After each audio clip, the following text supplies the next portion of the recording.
yesterday that he doesn't believe there's any more room to negotiate when it comes to what Canada and Mexico are doing. He has said very clearly that he believes they aren't doing enough on fentanyl. You heard the Prime Minister argue that he doesn't believe that's actually what these tariffs are about. And then today you've heard a lot of Donald Trump's cabinet members, people like... Somebody in chat said a second war of northern aggression.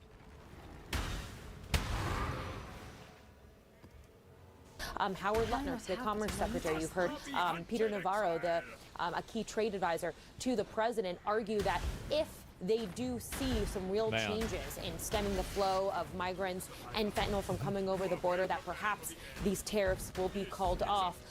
But clearly, this is a huge deterioration with allies that we have had. And one thing, of course, I think the real change that we could see is in the reaction that the president and the White House has to how the United States economy is being impacted already over the last couple of days, the last 2 days. We've seen the stock market drop some 1,300 points. We're seeing different companies like Target saying prices are going to increase. That is something as well that will ignite some sort of reaction from this White House. Yeah, we see the Dow Jones Industrials down now. Just today, 788 points, at least so far, now 790 points. We heard the Prime Minister, Elena, cite the Wall Street Journal editorial, in today's Wall Street Journal, usually a conservative editorial page. The headline is, Trump takes the dumbest tariff plunge. And it right so far.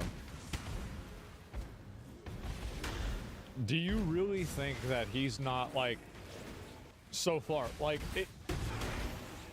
I don't know what's going to happen. What you have, y'all got to keep in mind, we have 8 more years of this, at least. So y'all trying to act like this is a big deal. Man. It's this. We've courted Mr. Trump's ire by calling the Mexico and Canada levies the dumbest in history, and we may have understated the point.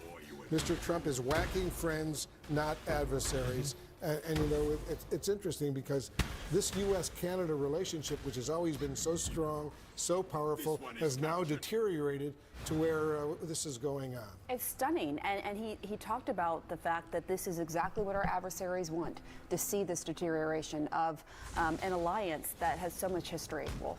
I want to bring in retired U.S. Army General, former NATO Supreme Allied Commander Wesley Clark. He's joining us right now. General Clark, thanks so much for joining us. Let me first of all get your reaction to Prime Minister Trudeau's condemnation of what the Trump administration is doing here. Well, I think he's exactly right when he says that it's not about fentanyl.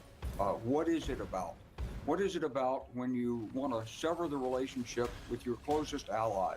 You know, you're worried about Chinese and Russian ships in the Arctic, and so we're going to have a breach of our work with Canada.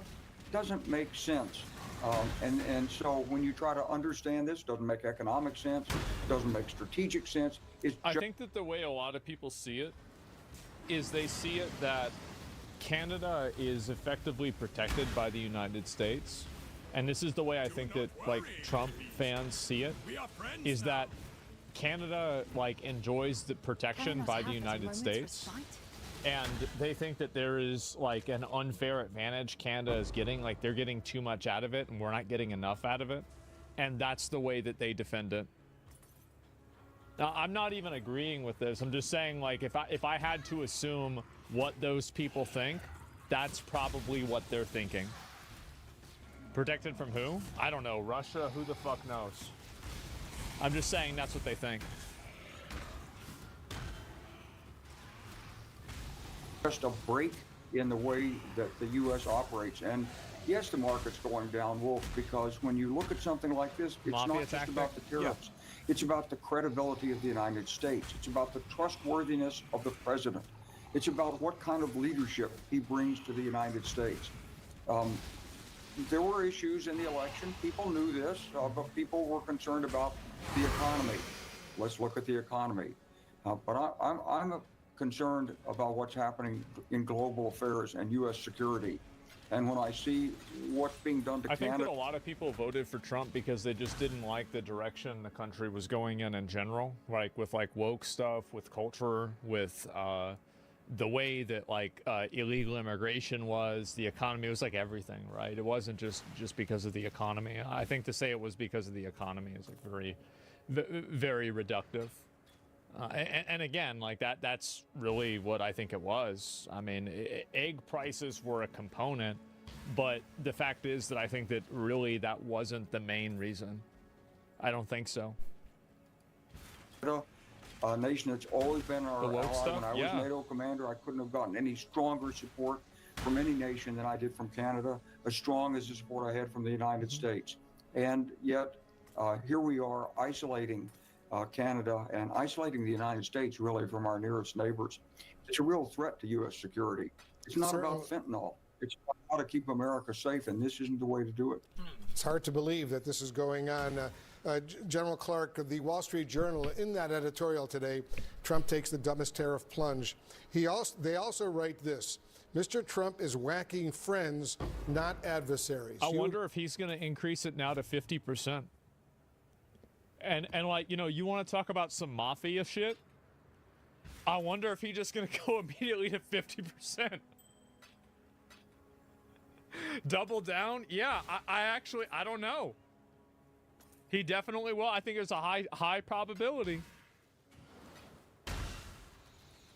Agree with that? I do. And you know, well, if I was talking to some other analysts this morning, some very smart people on the inside, I think some people working in the administration really understand that President Trump's being played by Mr. Putin. Oh. But I don't know if President Trump really understands that.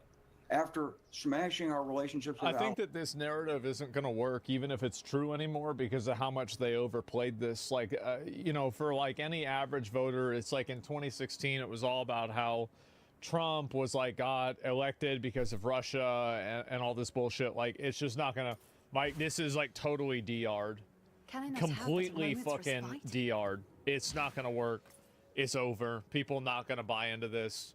Can't overplay truth. I'm telling you, like, this is just what it is. And I'm sure this will make President Putin really happy too. After doing this and enticing Putin to come to the table, what are we going to say to him? He's going to ask for more and more and more. What's it really about? And so I look at this as a severe departure from a normal pattern of